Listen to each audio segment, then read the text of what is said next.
those subject matters that would probably be very encouraging to us is the subject matter of peace. And in John 16:33, Jesus says this about peace: I have told you these things so that in me, Jesus, you may have peace. In this world, you are going to have trouble, but take heart. I, Jesus, have overcome the world.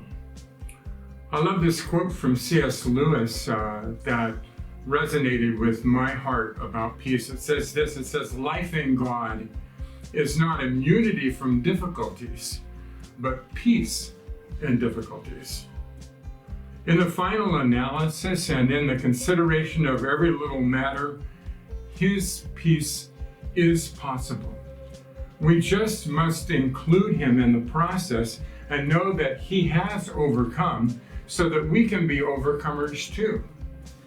Too often, way too far down the pike or completely upside down in our lives, we think, oh yeah, God, it's a little late at that point to consider Him. He can give us peace at any juncture, so why not sooner? The sooner the better that we would receive His peace.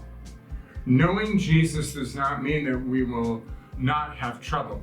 We live in a corrupt, broken, fallen world. We're very painfully aware of that. But He is our hope.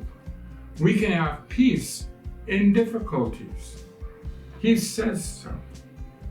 We can have hope in despair. We can be lifted from our gloom and depression. So take heart. He has overcome the world. And the world, by the way, the world, quote unquote, by biblical definition is threefold. The world is this: it is the lust of the flesh, the lust of the eyes, and the pride of life. He overcame these in His temptation. This world is where the world that we live in, it is in worldliness. This is where all of our trouble and difficulties come from. The lust of the flesh, the lust of the eyes, the pride of life. We are not immune from those temptations, but He overcame them, and we can too. And we can find peace in Him because He can overcome the things that are so difficult for us. Life in God is not immunity from difficulties, but peace in difficulties. The peace of Christ, our overcomer.